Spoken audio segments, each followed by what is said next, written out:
Before you go, I have something special for you. If what we've talked about today speaks to you, if you want to dive deeper into Stoic wisdom and truly apply it in your life, I've created something just for you. It's a free ebook called The Stoic Path to Unshakable Peace, 12 timeless lessons for a stronger mind.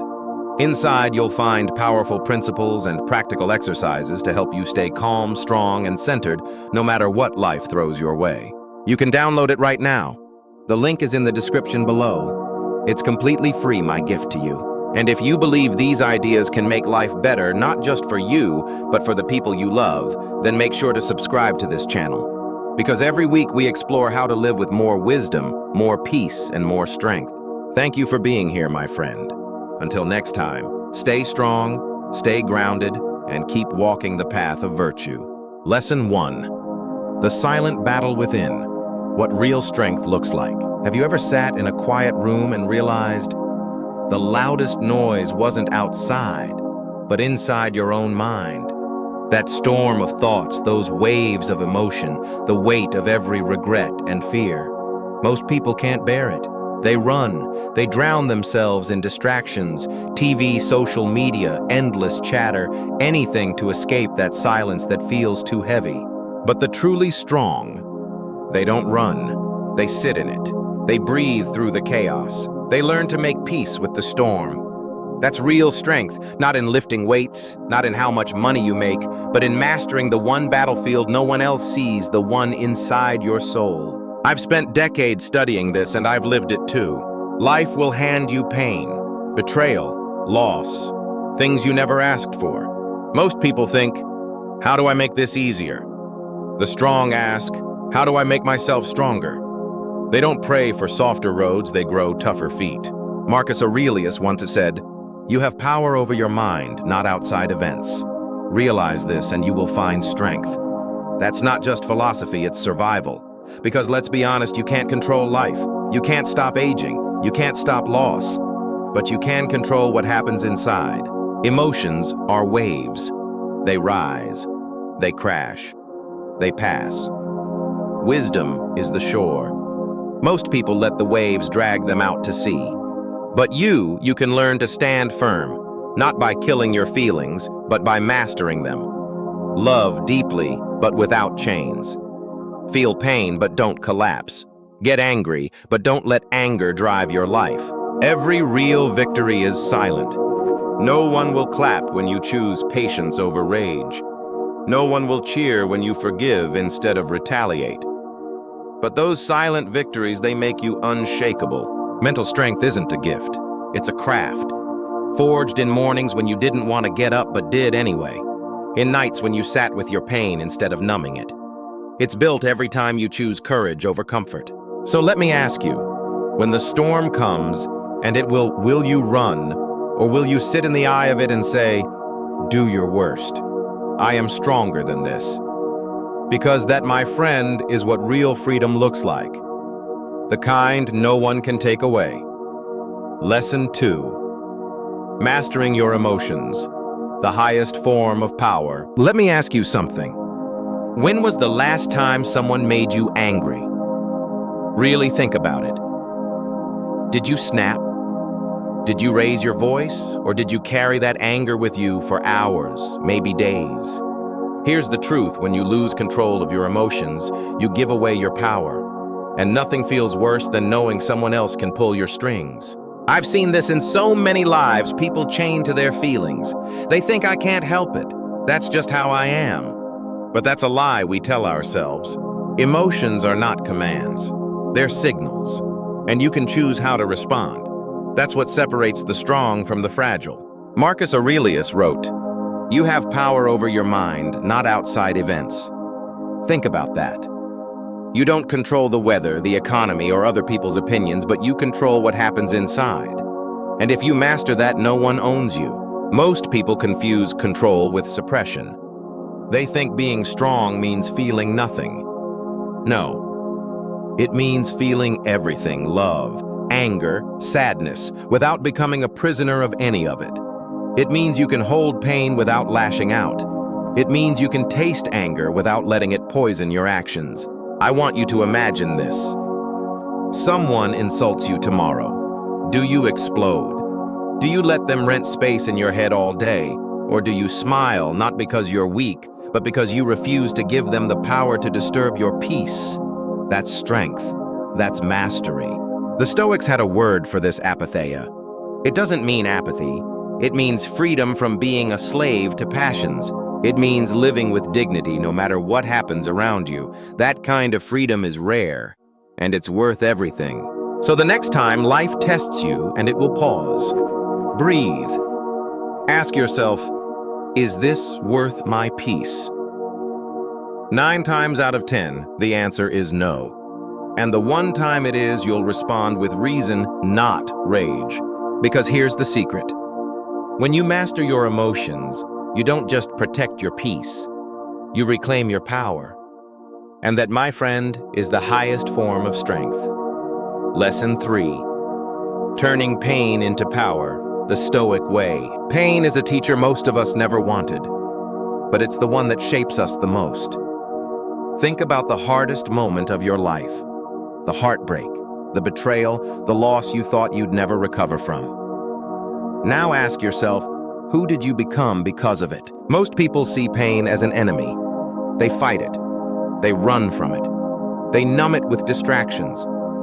But the truth, pain isn't here to destroy you. It's here to instruct you. The Stoics understood this well.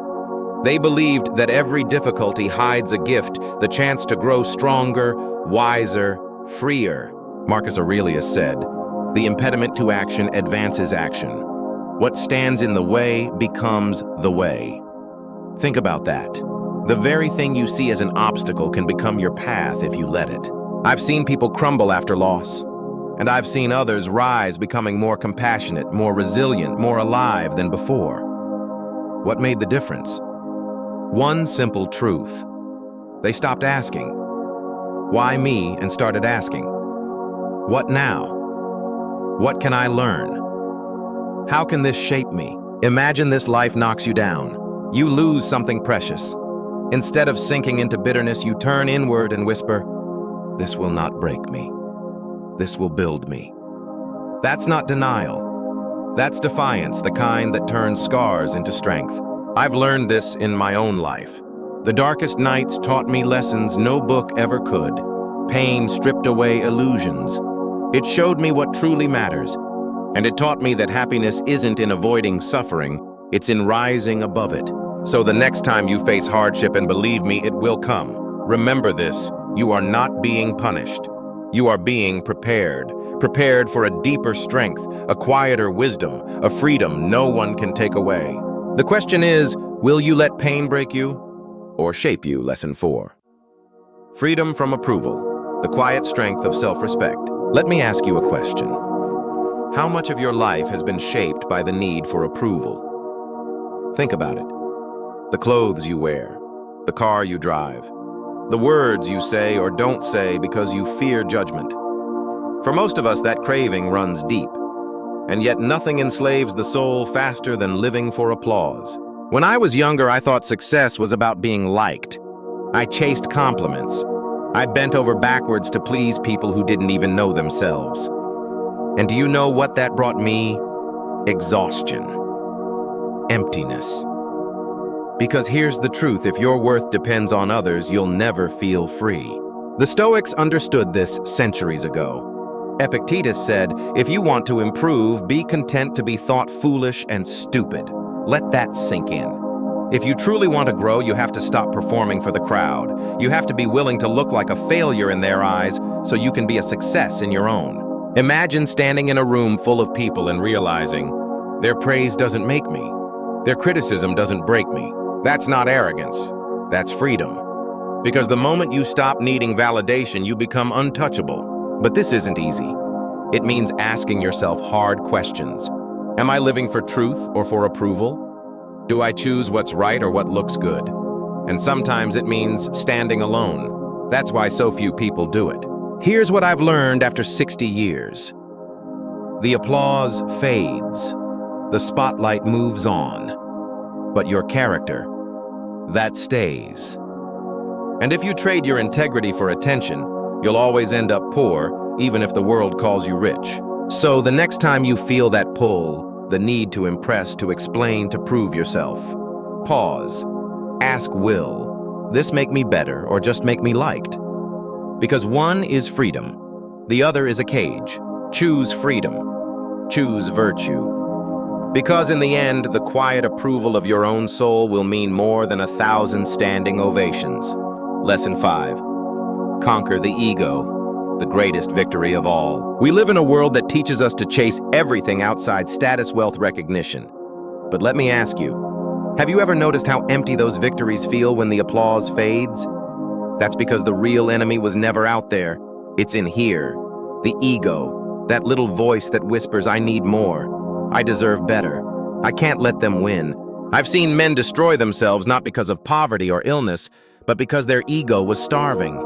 They built castles out of pride, only to watch them collapse. The Stoics understood this danger well.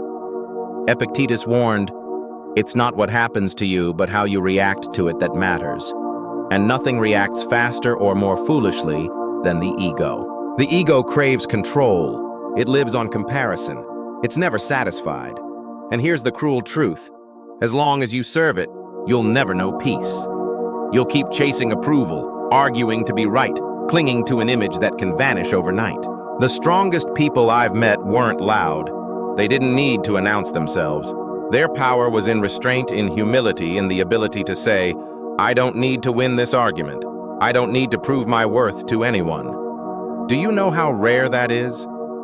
In a world obsessed with noise, silence is a form of dominance. Conquering the ego doesn't mean you become passive. It means you choose purpose over pride, growth over validation. It means you stop asking, how do I look? And start asking, who am I becoming? I'll tell you a secret I've learned after 60 years. When you let go of ego, life gets lighter. You stop fighting battles that don't matter. You stop bleeding energy into things you can't control. And suddenly you discover a freedom no one can give you because it was inside you all along. So the next time pride rises in your chest, whisper this, not today. Today I choose strength over ego, truth over image. And in that moment you will taste the greatest victory a human can know, the victory over self. Lesson 6, the power of solitude.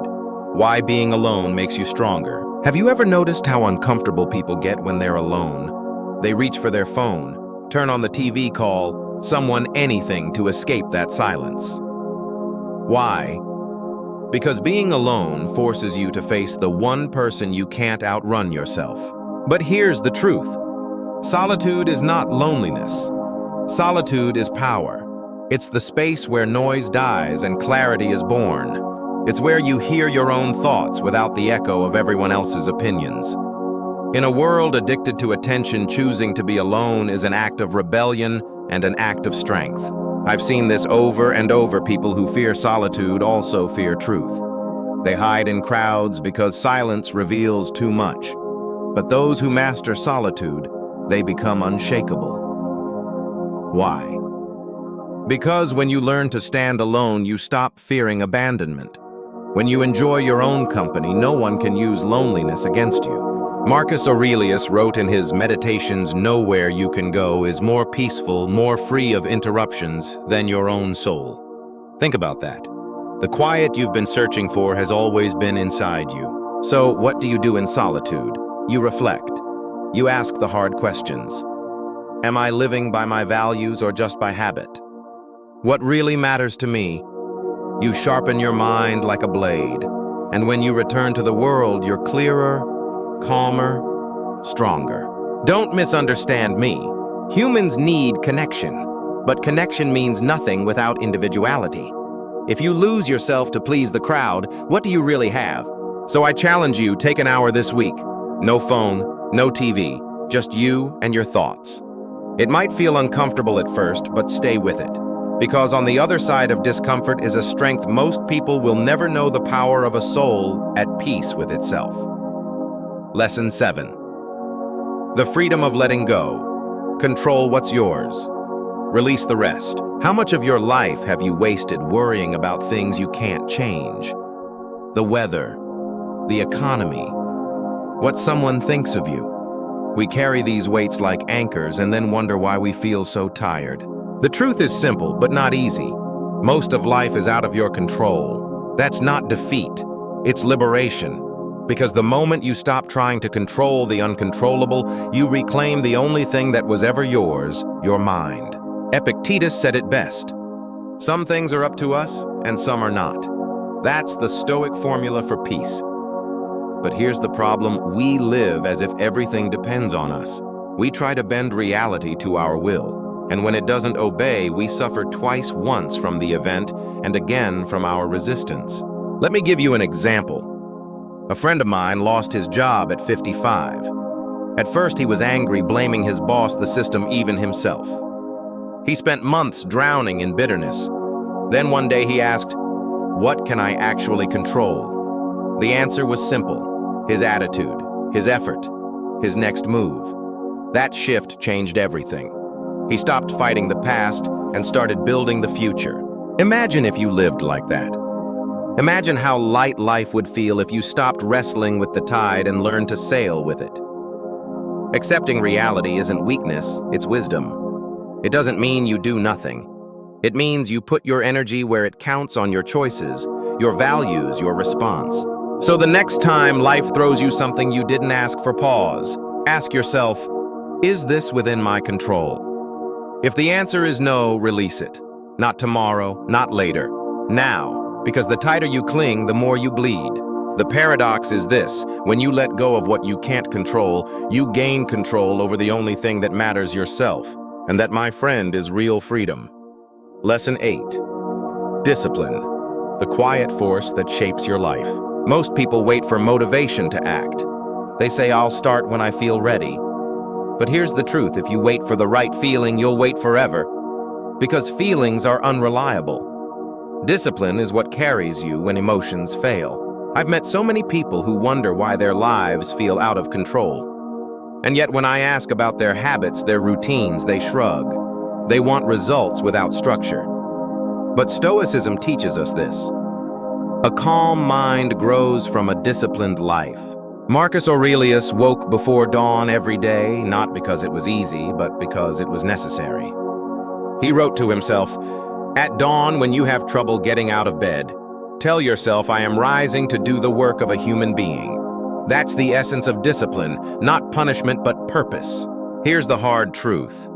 Chaos is not conquered in grand gestures. It's tamed in small, repeated choices. Waking up when you said you would. Moving your body when you'd rather sit. Controlling your tongue when anger burns. These are victories the world will never see, but they shape who you become. Think about it. What if for the next 30 days you practiced one small act of discipline daily? Maybe it's a morning walk. Maybe it's journaling your thoughts instead of letting them control you. Do you know what would happen? You'd begin to trust yourself again. And that trust, that's where freedom begins. Discipline is not the enemy of freedom. It's the birthplace of it. When you live without structure, you become a slave to impulse. But when you set your own rules and keep them, you are no longer owned by moods, cravings, or chaos. So the next time your mind whispers, "I don't feel like it," whisper back, "That's why I must." Because every time you choose discipline over comfort, you build a life no storm can shake. Lesson 9. The power of gratitude. Why less is more. Let me ask you, when was the last time you stopped and said, "This is enough. I am enough"? For most of us, the answer is almost never. We live in a world that screams more, bigger, faster. And yet the more we have, the emptier we feel. Why? Because we've forgotten the art of gratitude. Gratitude is not just saying thank you. It's a way of seeing the world. It's waking up and realizing that even a simple breath is a gift. It's looking at the ordinary, the cup of coffee, the sunrise, the quiet moment, and saying, "This is life, and it's beautiful." The Stoics understood this well. Seneca wrote, "It is not the man who has too little, but the man who craves more that is poor." Think about that. Poverty is not a lack of things, it's a lack of contentment.